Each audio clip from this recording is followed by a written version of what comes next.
So I'm going to show you how to make a green curry pork fillet stir fry.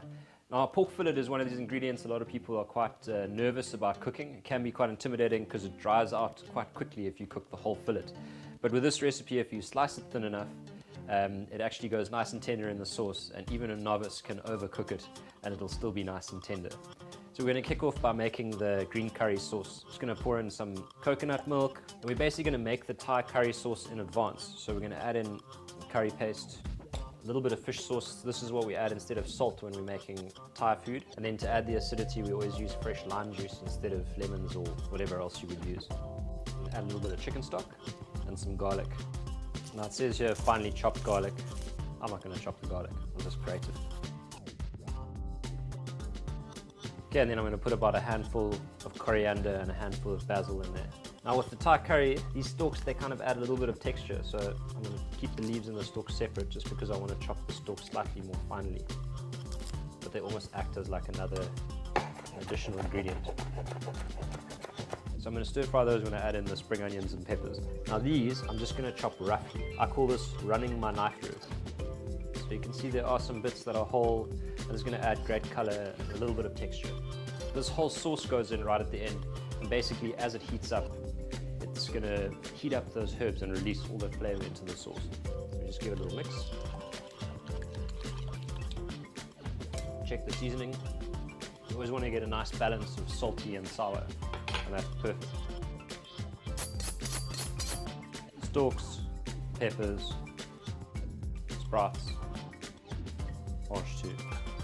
And the easiest way to get mange tout nice and julienne is to stack them on top. Cut them into 4 lengthways.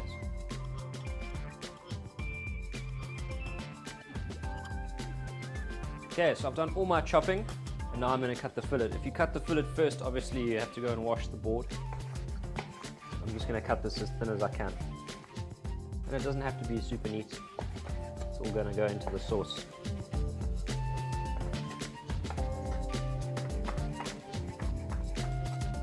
Okay, so we're going to get this pan stinking hot.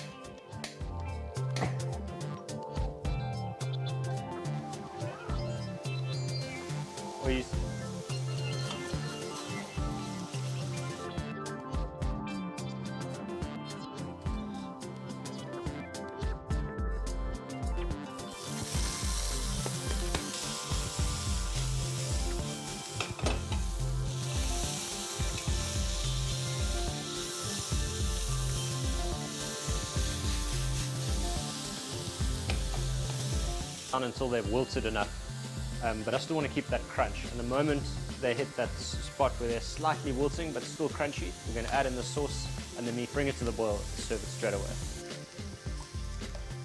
And then just pour in your sauce.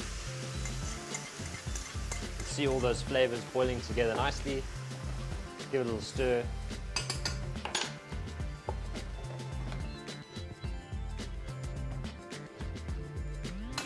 Before everything wilts too much, add the meat back in. Stir it around. The last thing before we serve it, check that seasoning.